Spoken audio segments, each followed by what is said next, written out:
Hello everyone, आज हम करने जा रहे हैं मैट्रिक्स एंड डिटरमिनेंट के पार्ट 2 क्वेश्चन। हमने पहले पार्ट में देखे थे कि बहुत सारे क्वेश्चन देखे थे जो प्रीवियस ईयर में आ रखे हैं। एंड आज उसी कंटिन्यूशन में हम और सैम्पल बर्ड्स के क्वेश्चन देख रहे हैं। और इस सैम्पल बर्ड के क्वेश्चन ये ओसवाल के हैं। और अगर आपको इसके हार्ड कॉपी चाहिए तो आप डिस्क्रिप्शन में लिंक दे रखी है, आप उससे मंगा सकते हैं ओसवाल के। और हम सब ओसवाल के ये क्वेश्चन पेपर है वो डिस्कस करने वाले हैं। क्वेश्चन से बेसिकली हम उसको टॉपिक वाइज लेके डिस्कस कर रहे हैं। और शुरू करते हैं। पहला क्वेश्चन दे रखा है इसमें मैट्रिक्स एंड डिटरमिनेंट का। ये मैंने इसमें पढ़ा रखा है आपको। Assume P Q R matrix दे रखी है जिसके ऑर्डर भी दे रखा है हमें। तो पहले हम लिख लेते हैं इसको। आज जल्दी जल्दी करते हैं। आपको कॉन्सेप्ट मैं मानता हूँ कि आप पढ़ के आ चुके हैं, तो थोड़ा क्वेश्चन फास्ट करने की भी सीखते हैं क्योंकि एग्जाम में हमें थोड़ा फास्टली भी करना पड़ेगा। तो पी की है हमारा ऑर्डर 2x m, क्यू का है हमारा k×n, पी क्यू आर का है हमारा m×2 एंड एस का है 2×3। तो हमें दे रखा है कि P plus Q is defined. अगर कोई भी मैट्रिक्स डिफाइंड होती है, मतलब पहली बात तो ये इसका मल्टीप्लाई यहाँ पे क्या है, मल्टीप्लाई हो रहा है। मल्टीप्लाई की कंडीशन मैंने आपको बता रखी है। तब कब क्या होता है, जब जैसे ये P है, इसकी मान लो मैंने m×n है और Q क्या है यहाँ पे k×p। तो आपको पता है जो ये इक्वल होनी चाहिए n और k, तब जाके मल्टीप्लाई पॉसिबल है। वैसे हम इनमें ये करेंगे, जैसे P और Q दे रखा है हमें, तो P का ऑर्डर दे रखा है 2×m और Q क्या है, इसमें वो रखा है डिफाइंड है। ये के एम एन की वैल्यू निकालनी है, so that this is defined. ये डिफाइंड है मतलब क्या, मतलब इसका कि मल्टीप्लाई हो रही है। और हो रही है तो मतलब k×n इसका ऑर्डर है। तो इसका मतलब क्या है, मल्टीप्लाई हो रही है तो ये दोनों इक्वल है, ये दोनों इक्वल है। और इसका मतलब क्या है, m इज इक्वल टू के हो गया। हम यहाँ से एक चीज निकाल सकते हैं कि m इक्वल टू के हो गया। सिमिलरली r का ऑर्डर क्या है, m×2, s का क्या है 2×3। तो आर एस की हो रही है तो यहाँ पे आएगा, दोनों का ऑर्डर सेम है विच इज 2। सो यहाँ पे कह सकते हैं हम। बट आप ये देखिए, जब इसकी मल्टीप्लाई होगी तो ये रिजल्टेंट मैट्रिक्स से बनेगी। पी क्यू के मैट्रिक्स का जो ऑर्डर होगा पी क्यू का, वो होगा 2×n एंड आर एस का होगा m×3। आर एस का होगा m×3, पी क्यू का होगा ये। और ये दोनों ऐड हो रहे हैं। ऐड होने का मतलब क्या है कि जैसे कोई भी मैट्रिक्स ऐड होती है तो दोनों का सेम नंबर ऑफ कॉलम और सेम नंबर ऑफ रो होना चाहिए, ऑर्डर सेम होना चाहिए। सो इसका मतलब क्या है, जो n है, जो 2 है वो इक्वल टू m हो गया, n है वो इक्वल टू 3 हो गया। सो अब हम कह सकते हैं m इक्वल टू k है और m इक्वल टू 2 है। तो इससे क्या रिजल्ट मिला हमें, m is equal to k is equal to 2 comma n is equal to 3। हमने यहाँ पे दो बातों का डिस्कस करी है, जिसमें पहली बात ये है कि हमने देखा कि कोई भी मल्टीप्लाई ये डिफाइंड है तो मल्टीप्लाई क्या कैसे होता है, जैसे नंबर ऑफ इसके कॉलम्स इज इक्वल टू दूसरे वाले के नंबर ऑफ रोज इक्वल होते हैं, तो उससे हो जाएगा। एंड हमने देखा बाद में कि किस तरह से जो ये बाद में आता है पी और क्यू की जो वैल्यू अगर सेम है ऑर्डर, सॉरी कॉलम इसका और इसके रो सेम है, तो ऑर्डर क्या पी क्यू का ऑर्डर आएगा वो हमने देखा। एंड लास्ट में एक और चीज़ देखी, अगर कोई भी मैट्रिक्स से एडिशन या सब्सट्रैक्शन होता है तो उन दोनों का ऑर्डर सेम होना चाहिए। उससे हम ये तीन चीज़ निकाल लेंगे। एंड हम आंसर चेक कर लेते हैं। मैंने आंसर लिख के भी लाया हूँ ताकि मिस्टेक ना हो कोई। तो D, option D is correct. And option D हमारे पास यही है, m is equal to k equal to 2, n is equal to 3। और मैंने आपको पूरा सॉल्व करके दिखा दिया है, तो आई होप कोई कन्फ्यूजन नहीं होगा। नेक्स्ट क्वेश्चन में करते हैं। सिस्टम ऑफ लीनियर क्वेश्चन दे रखा है, तो मैंने आपको बता रखा है सब। ये मैंने सब क्वेश्चन जितने भी है मैंने आपको सब कॉन्सेप्ट में पढ़ा रखा है। बस आप कॉन्सेप्ट को अगर रिवाइज करेंगे और क्वेश्चन करेंगे तो आराम से हो जाएगा। तो 3x+4 ये एक क्वेश्चन है, एक क्वेश्चन है। तो मैंने आपको बता रखा है कि इन दोनों को अलग करके कैसे लिखते हैं। ए मैट्रिक्स में अलग लिखता हूँ और एक्स मैट्रिक्स में अलग लिखता हूँ और बी कॉन्स्टेंट मैट्रिक्स अलग लिखते हैं। तो इसमें एक और बात बताता हूँ, जैसे 3 4 6 7 ये हो गया हमारे पास ए मैट्रिक्स, ये हो गया हमारे पास एक्स मैट्रिक्स एंड ये हो गया हमारे पास constant matrix which is B. तो अगर ऐसे फॉर्म में है तो ठीक है। देखो एक ये फॉर्म में दे रखा है बट अगेन ये गलत है, अगेन ये दे रखा है बट ये भी गलत है, अगेन ये दे रखा है बट क्या ये सही है गलत है, चेक करते हैं। ये दे तो सही रखा है बट अगर हमें एक और चीज चेक करें हम मैंने क्या बताया था कि ऑर्डर सेम होना चाहिए। इक्वलिटी ऑफ मैट्रिक्स दे रखा है तो ऑर्डर सेम होना चाहिए सब। इसका ऑर्डर क्या है 1 2×1 है इसका ऑर्डर, इसका ऑर्डर है 2×2। सो पहली बात तो मल्टीप्लिकेशन पॉसिबल ही नहीं हो सकती। मैट्रिक्स मल्टीप्लिकेशन क्यों नहीं पॉसिबल हो सकती है, देखो इसकी जो नंबर ऑफ कॉलम्स है और इसकी नंबर ऑफ जो रो है ये इक्वल नहीं है। इसकी 1 है इसका 2 है, तो ये सेम नहीं है। तो ये आए भले ही ये सेम चीज लिखी है, लेकिन आप ये भी देखो कि ये पॉसिबल नहीं हो पा रहा है, तो इसकी वजह से ये गलत है। अगर इसको इन लोगों ने पहले लिख रखा है, अगर इसको हम एक्स वाली जो मैट्रिक्स इन लोगों को बाद में लिखते हैं तब सेम आता है, बिकॉज इसका ऑर्डर है 2x2 एंड इसका ऑर्डर है 2x1, तब सेम आता। अब इसको पहले लिखने से पूरा गलत हो जाएगा, तो ये भी गलत है। ये एक बड़ा अच्छा क्वेश्चन है, क्योंकि बहुत से लोग सी जल्दी जल्दी टिक कर सकते हैं, लेकिन ये भी चेक करना है कि क्या ये कंडीशन को सेटिस्फाई करता है मैट्रिक्स मल्टीप्लिकेशन को। एंड लास्ट ऑप्शन को चेक करते हैं, इसमें 1x2 का इसका ऑर्डर है, इसका ऑर्डर है 2x2, ये दोनों सेम है, एंड रिजल्टेंट ऑर्डर बनेगा 1x2। 1x2 का इसका रिजल्टेंट बनेगा यहाँ पे 1x2। अब यहाँ देखते हैं क्या 1x2 भी है इसका, सो इसका भी 1x2 है, मतलब मैट्रिक्स इक्वलिटी को होल्ड करता है और ये कंडीशन को सेटिस्फाई करेगा। जब आप इसको मल्टीप्लाई करेंगे तो इक्वेशन यही बनेगी, तो इस which is option D is correct. Check कर लेते हैं, yes option D is correct. So I hope ये भी समझ आ गया होगा क्वेश्चन आप। नेक्स्ट क्वेश्चन करते हैं हम, ये भी सेम वही चीज, बार बार एक ही चीज को रिपीट कर हो जा रहे हैं, जो कॉन्सेप्ट मैंने बना रखे हैं वही चीज को बार बार अलग तरीके से क्वेश्चन पूछ रहे हैं। सो यहाँ पे भी दे रखा है प्लस एडिशन कर रखा है मैट्रिक्स का और इक्वलिटी कर रखी है। तो आपको करना है, जो स्केलर दे रखा है जैसे 2 है तो उसकी मल्टीप्लाई करनी है अंदर सब जगह से, 2a 2d 2b 2c, plus करना है 3 -3 0 6 इक्वल टू 9 15 12। अब इन दोनों को ऐड कर देना है, तो 2a + 3 2d - 3 2b 2c + 6।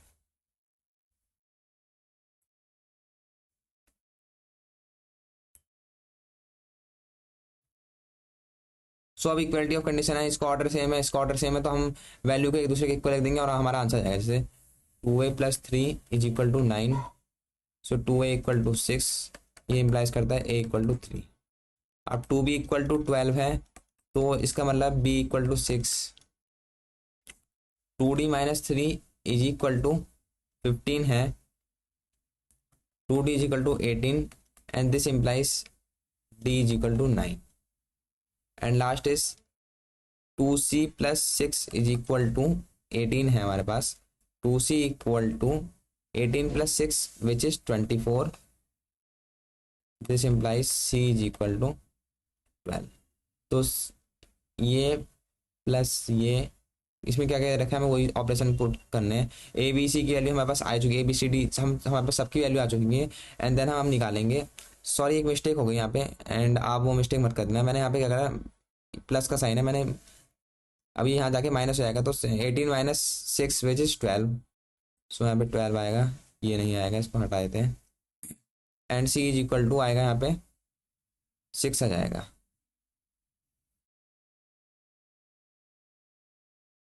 मैं इरेजर से हटाया था एक बार, सो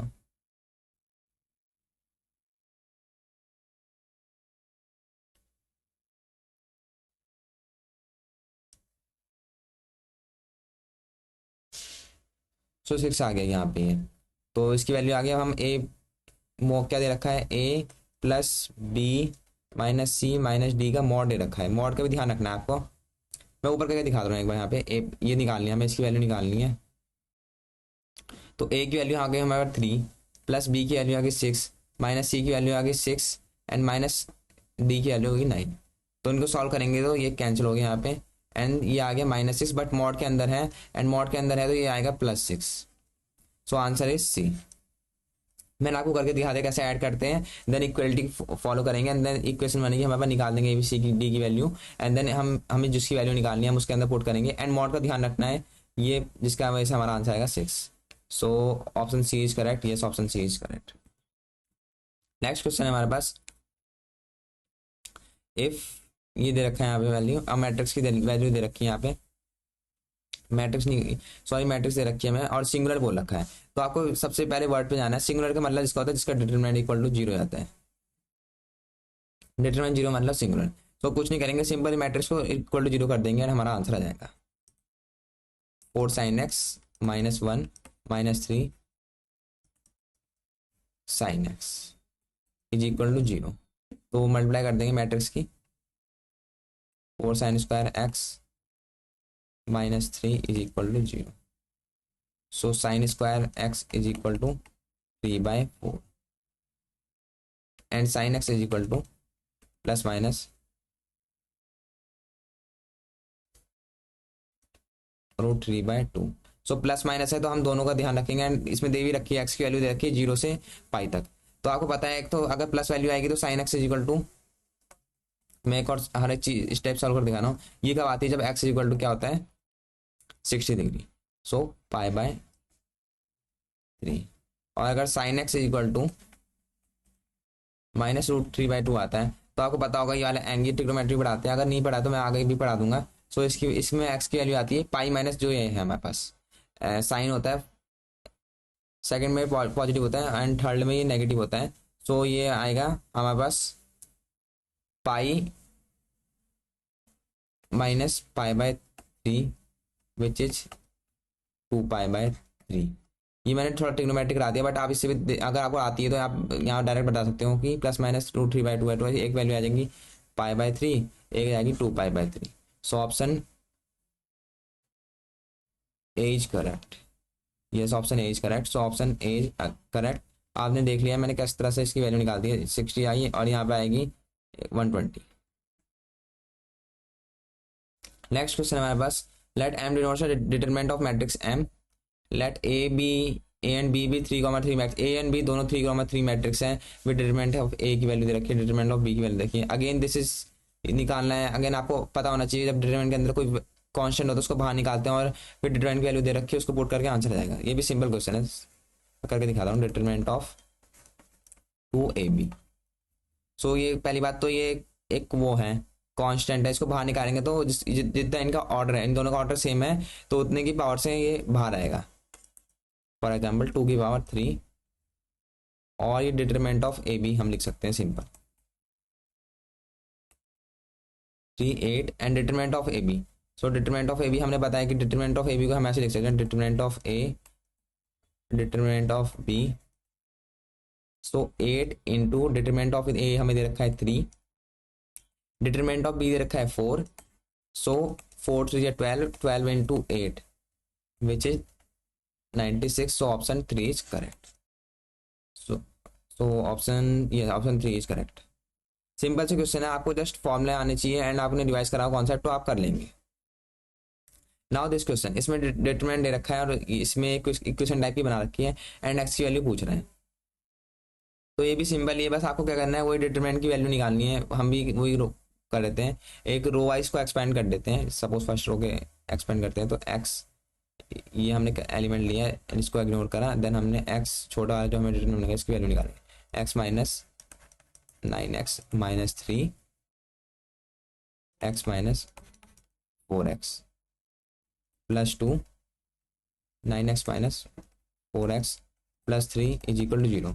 जो डिटरमिनेंट की थी हमने वैल्यू निकाल दी, +3 को ऐसे लिखा और इक्वल टू 0 हमने पुट कर दिया। एक और चेक कर लेते हैं, हमने पहले एलिमेंट के लिए निकाला, सो x माइनस 9x, इसके लिए निकाला तो x माइनस 4x। इसी तरह आप दो चेक कर लीजिए कोई गलती ना हो, क्योंकि सो इसको माइनस करेंगे तो -8x and which is -16x minus 3x plus 9x plus 5x plus 2 10x plus 3 is equal to 0।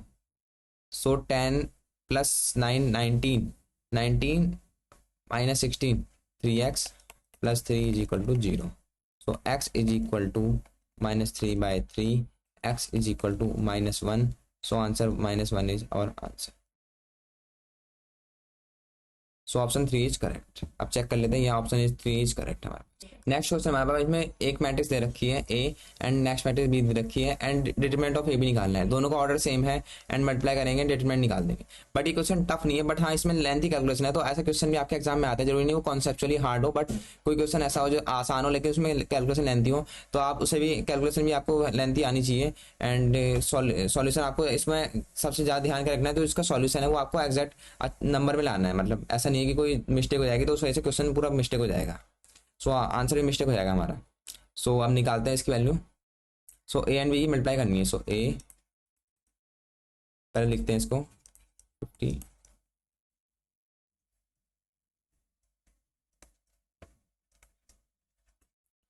3। सो हम मल्टीप्लाई करते हैं मैट्रिक्स की। सो इसका आंसर आएगा भाई 10,000 प्लस, सो हम पहले इसको इससे मल्टीप्लाई करेंगे,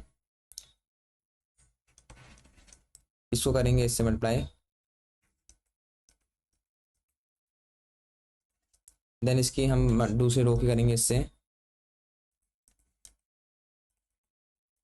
देन हम इसकी करेंगे नेक्स्ट से,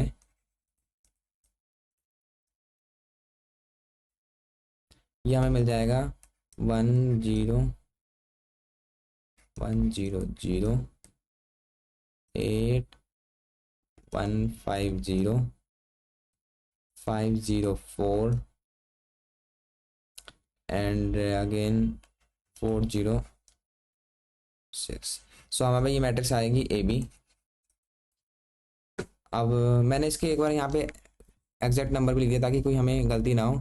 सो 1, 0, 6, 5, 0, 4, 8, 1, 5, 0, ये सही है। अब हम इसको ए बी की मल्टीप्लाई करेंगे मैट्रिक्स की, सॉरी ए बी का हम डिटरमिनेंट निकालेंगे, मैट्रिक्स में हमें मल्टीप्लाई आ चुकी है। देन हम क्या करेंगे 1, 0, 1, 0, 0 इंटू 4, 0, 6 माइनस 8, 1, 5, 0 इंटू 5, 0, 4। सो ये मल्टीप्लाई मैट्रिक्स मल्टीप्लाई, अब इसको मैं मल्टीप्लाई करके नहीं दिखा रहा था मैक्स पूरे करके, क्योंकि मेरे को क्वेश्चन आपको समझाने हैं। तो आप मैट्रिक्स मल्टीप्लाई ये सब मल्टीप्लाई कर सकते हैं। बाकी मैंने आंसर लिखने के लिए यहाँ पे लिखा है एकदम आंसर, ताकि आपको कोई कन्फ्यूजन भी ना हो। ये मैंने आंसर लिख रखा है ताकि कन्फ्यूजन ना हो। लेकिन एक बार आप मैट्रिक्स को ये सब मल्टीप्लाई करें एंड देन उसका आंसर निकालें, मैच करें, अगर सही है तो गुड, गलत है तो कोई बात नहीं, आप अगली बार से उसका ध्यान रखिएगा कैलकुलेशन का। So option 4 is correct. Next question है हमारे पास, ए मैट्रिक्स दे रखी है, बी मैट्रिक्स दे रखी है, एक्स एंड वाई की दे रखी है। अगेन ये दे रखा है कि ये किसके इक्वल होगा। सो पहली बात तो इसमें पहले क्या करना है, मल्टीप्लाई मैट्रिक्स मल्टीप्लाई करनी है, देन ऐड करना है। सो अगेन उसके लिए ऑर्डर सेम होना चाहिए। तो ए का ऑर्डर है यहाँ पे 1 × 3, बी का ऑर्डर है 3 × 1, एक्स का ऑर्डर है 1 × 3, इसका ऑर्डर है 3 × 1। सो ए एंड बी की मल्टीप्लाई होगी यस, बिकॉज ये 3 = 3 है। एक्स और वाई की मल्टीप्लाई होगी यस, कह सकते हैं 3 और 3 इक्वल। आज का जनरल मैट्रिक्स आएगी 1 × 1 की, इसकी भी आएगी 1 × 1 की, एंड ऐड हो जाएगा। सो हम निकालते हैं, हम ए बी निकालते हैं हम पहले। सो इसमें डायरेक्ट मल्टीप्लाई हो जाएगी, 6 minus 3 × 2 = 6 plus 8, x and y निकालते हैं हम, इसकी मल्टीप्लाई करेंगे इससे। सो 2 + 6 + 12। सो एक्स वाई आ जाएगा हमारे पास 20, ए बी आ जाएगा हमारे पास 8। अब A B plus x y को करेंगे तो क्या हमारे पास आ जाएगा, A B plus x y को करेंगे हमारे पास आ जाएगा 28, बिकॉज ये 1 × 1 की मैट्रिक्स है। और हम क्या कर रहे हैं इसमें, हम कुछ नहीं कर रहे हैं, हम दोनों एलिमेंट को ऐड कर रहे हैं, बिकॉज ऑर्डर सेम है तो ऐड कर सकते हैं। एंड आंसर इज, ध्यान रखना मैट्रिक्स के अंदर है, ये कोई अलग से एलिमेंट नहीं है, क्योंकि हम मैट्रिक्स के ऐड कर रहे हैं तो जो मैट्रिक्स के अंदर है हम वही सब कर रहे हैं। सो 1 is answer, so yes 1 is answer. So next question हम देखते हैं कौन से क्वेश्चन में हम। सो नेक्स्ट क्वेश्चन है हमारे पास, इसमें भी ए डिटरमिनेंट दे रखा है, हम ए इनवर्स निकालना है इफ एग्जिस्ट। ओ नो, इसमें दे रखा है कि 20 क्वेश्चन है हमारे पास, इसमें ए की एक मैट्रिक्स दे रखी है और इसमें क्या दे रखा है, ए इनवर्स एग्जिस्ट करता है, और एग्जिस्ट करता है इफ एंड ऑनली इफ। हाँ ये क्वेश्चन आता है, इस टाइप के क्वेश्चन बहुत आते हैं एग्जाम में, और इस टाइप के क्वेश्चन में हमें कुछ नहीं करना होता, इसमें हमें एक चीज ध्यान रखनी होती है। ए इनवर्स किसी भी चीज का, मैंने पढ़ाते समय भी ध्यान रखा है, ए बताया था आपको, ए इनवर्स एग्जिस्ट कब करता है और कब नहीं करता। A inverse exist if and only if determinant of A not equal to 0, इसी कंडीशन में ये एग्जिस्ट करता है। इसको हम अगर नॉट इक्वल टू 0 पुट कर देंगे तो हमें पे लैम्डा की कौन सी वैल्यू है जिसमें ए इनवर्स एग्जिस्ट करेगा वो हमें पे आ जाएगा। सो हम इसको पुट करते हैं 2 λ - 3 0 2 5 1 1 3 not equal to 0। So 2 3 2 6 -5 minus lambda, so 0 -5 -3 0 -3 not equal to 0। 2 + 5 λ + 6 not equal to 0, lambda not equal to -8/5। So हमारे ये आ जाएगा लैम्डा नॉट इक्वल, लैम्डा की वैल्यू -8/5 नॉट इक्वल टू होनी चाहिए। सो इसकी या हम देख सकते हैं आंसर करेक्ट है। अब आप देख रहे होंगे ऑप्शन क्यों गलत है, ऑप्शन से ऐसे मिस्टेक हो गई होगी, बट हमारा आंसर हमने निकाला आपको सामने। सो ये -8/5 आया, लैम्डा इसके इक्वल नहीं होना चाहिए। सो ये है हमारा ऑप्शन, ऑप्शन इसमें कोई गड़बड़ है तभी इस वजह से मैच नहीं कर रहा। और अगर हमारे कोई क्वेश्चन में आपकी कोई मिस्टेक मिल जाती है, जैसे मेरे से कोई कैलकुलेशन मिस्टेक हो जाती है पढ़ाते पढ़ाते, तो आप उसको कमेंट सेक्शन में बता दिया करें, हम उसको पिन कर देंगे, या कोई मिस्टेक हो तो हम उसको सुधार लेंगे अगली बार से, नेक्स्ट टाइम वीडियो में। आप उसको कमेंट सेक्शन में बता सकते हैं हम हमें कि कौन से क्वेश्चन में क्या मिस्टेक है, जैसे हो जाता है कभी कभी पढ़ाते समय। वैसे मैं ट्राई करता हूँ कि कोई मिस्टेक ना हो, फिर भी कोई मिस्टेक हो जाती है तो आप बता दिया करिए। सो नेक्स्ट क्वेश्चन है हमारे पास, इसमें भी दोनों मैट्रिक्स दे रखे, डिटरमिनेंट दे रखा है। बेसिकली इसमें क्या है कि इसमें एक्स की वैल्यू निकालनी है, तो इसमें कुछ नहीं है, हमें डिटरमिनेंट की वैल्यू सॉल्व करनी है एंड एक्स की वैल्यू आ जाएगी। सो इसमें हम सॉल्व करते हैं पहले वाले को। So x² - 36 is equal to 36 - 36। So ये तो कैंसिल हो गया, 0। So x² is equal to 36। So x is equal to +-6। So ध्यान रखना आपको, जब जब ऐसे x² दे रखे एक्स की वैल्यू निकालनी है तो +-6 जरूर आता है। ऐसा नहीं कि आप प्लस में छोड़ देंगे और आंसर 6 करके टिक कर देंगे। +-6 है और ऑप्शन में भी है तो आप +-6 ही करेंगे। अनलेस एंड अनटिल ऐसा कोई ना दे रखा हो कि x ग्रेटर देन 0 ऐसे दे रखा है तो आप +6 लेंगे, अदरवाइज आपको दोनों लेना पड़ेगा। सो इसकी वैल्यू आंसर आ गया second. Second is correct. Next question देखते हैं हम। इसमें मैट्रिक्स दे रखी है, ए मैट्रिक्स दे रखी है, एंड देन क्या कह रखा है कि a + a' इक्वल टू आई है, देन वैल्यू ऑफ अल्फा क्या है। तो a दे रखा है, a' निकाल लेंगे। जैसे a' क्या है, a दे रखा है तो a' क्या हो जाएगा हमारे पास, जो हमारा रो है उसको कॉलम में शिफ्ट कर दो, कॉलम को रो में शिफ्ट कर दो। Cos alpha minus sine alpha, sine alpha cos alpha. A matrix है, ए प्लस को ए मैट्रिक्स है और a' को हम ऐड करेंगे, इक्वल टू आइडेंटिटी मैट्रिक्स रख देंगे तो हमारे पे अल्फा की वैल्यू आ जाएगी। सो ए मैट्रिक्स हमारे पास ये है,